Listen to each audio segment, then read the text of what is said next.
Porque tu vocación realmente nos importa. Ven a participar en los talleres de invierno UNIAC. Sé parte de nuestra universidad y vive la experiencia de nuestras carreras. Inscríbete en uniac.cl. Te esperamos.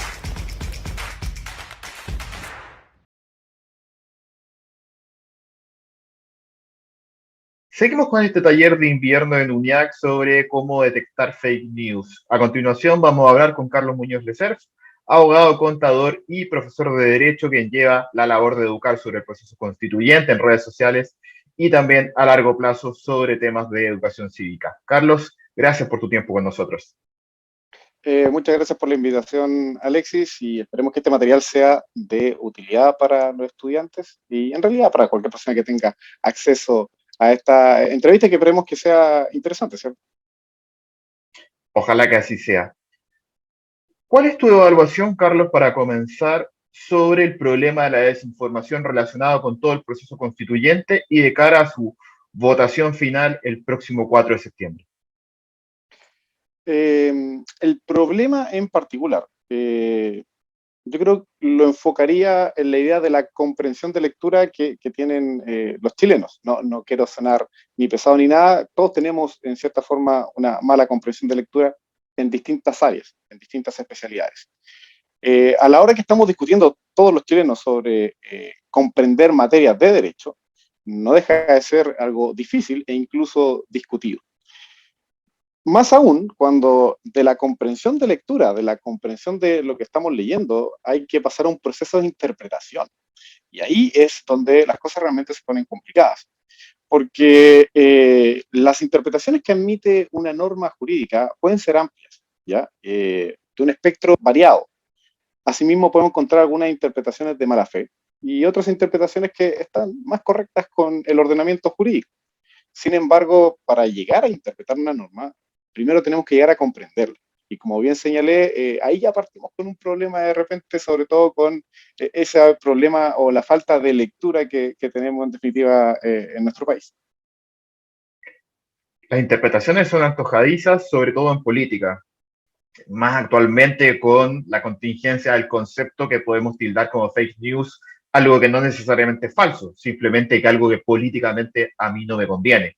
Eso se ha visto en casos de desinformación, no solo en Chile, sino que lamentablemente en todo el mundo. Pero volviendo a este proceso constituyente, ¿cuáles han sido los casos de desinformación más sonados o que más te han llamado la atención a lo largo de este proceso? Los que más me han llamado la atención son los más persistentes. No son aquellos que quizás aparecieron en un momento y se aclararon de inmediato, sino que son aquellos que, independiente de que se hayan aclarado de distinta forma, se ha mantenido en el tiempo y sigue saliendo nuevo material insistiendo en una comprensión errada o en una interpretación de mala fe. Entonces, claro, ha permanecido la idea de errada sobre derecho a vivienda, sobre aborto, sobre plurinacionalidad, sobre consulta indígena.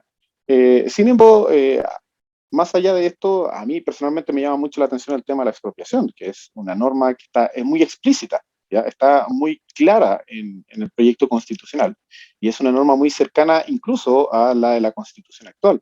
Entonces no se justifica que se comprenda mal la norma y que por el contrario, o sea, y que además se interprete de muy mala fe. Poner en discusión qué significa la palabra expropiar, si es que se puede o no se puede, siendo que actualmente se puede. ¿Qué sería justo precio? Siento que es algo que ya ha trabajado la jurisprudencia. Incluso en qué consiste el pago, siento que es algo que está regulado completamente en el Código Civil. Entonces, refleja muy bien la idea o la idea errada que existe respecto a la expropiación hoy en día, puesto que manifiesta los constantes errores a la hora de comprender e interpretar la norma, el cual es un ejercicio que no solo se hace mirando esa norma en específico, ese inciso, sino que el articulado, el título, incluso otras partes del ordenamiento jurídico, como pueden ser otras leyes, otras normas, otros códigos. Perdón, Carlos, en esa misma línea, recientemente hubo un error de interpretación de la misma expresidenta de la convención, Elisa Loncón, que dijo que cualquiera se podía negar a la expropiación. Algo que Y ahí hay entiendo que que preguntarse, tampoco, tú corrígeme, como abogado, tampoco se puede en el actual ordenamiento jurídico. es que no es que no se pueda, sino que la expropiación consiste en otra cosa, es justamente esta potestad que tiene el Estado para, digamos, quitarle la propiedad a una persona y reemplazar el valor de esta propiedad por dinero en su patrimonio.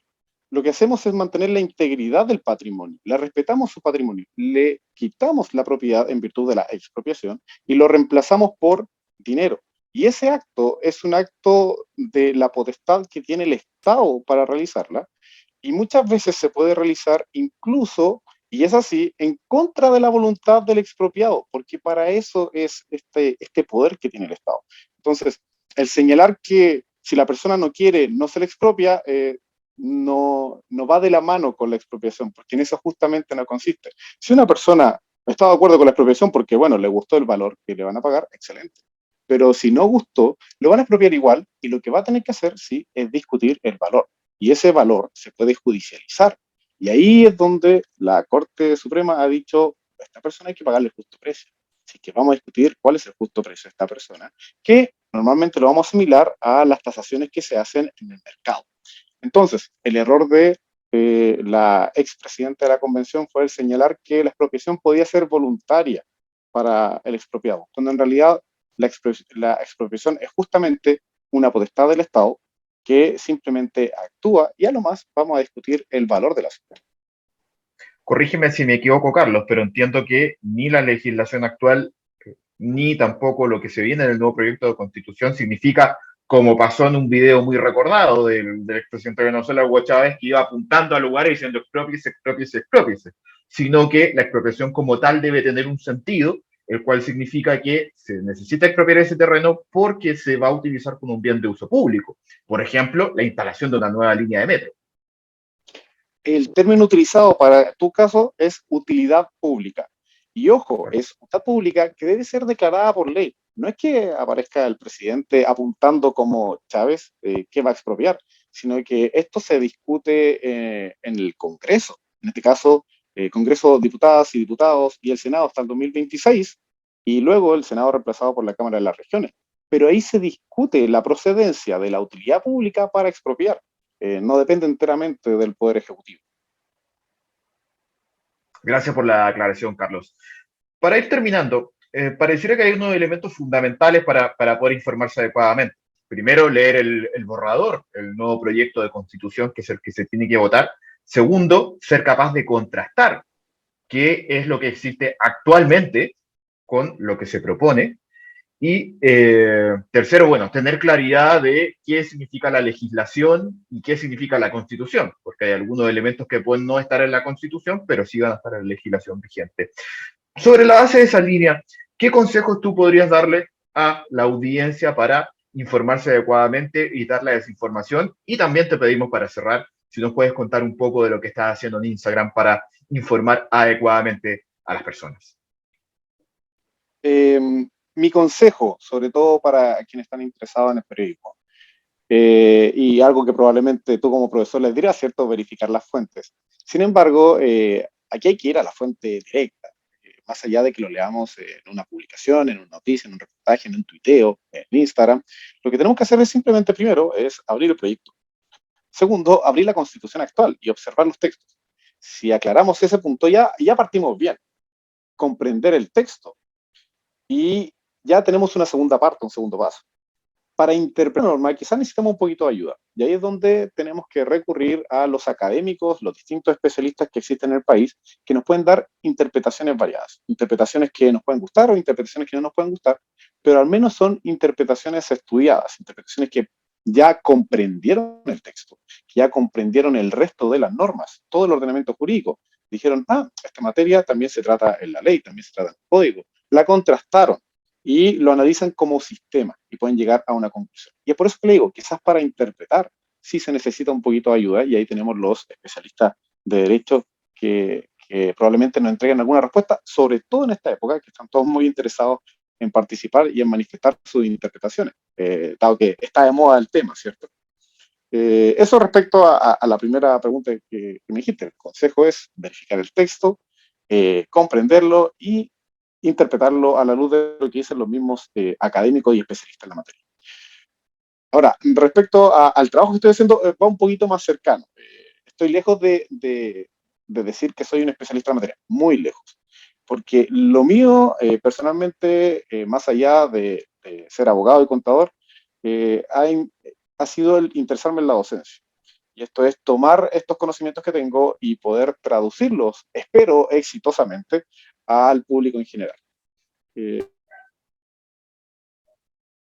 Partí, bueno, en docencia, ¿cierto?, en distintas instituciones e incluso capacitaciones a funcionarios públicos, que son personas de distintas especialidades, distintas áreas.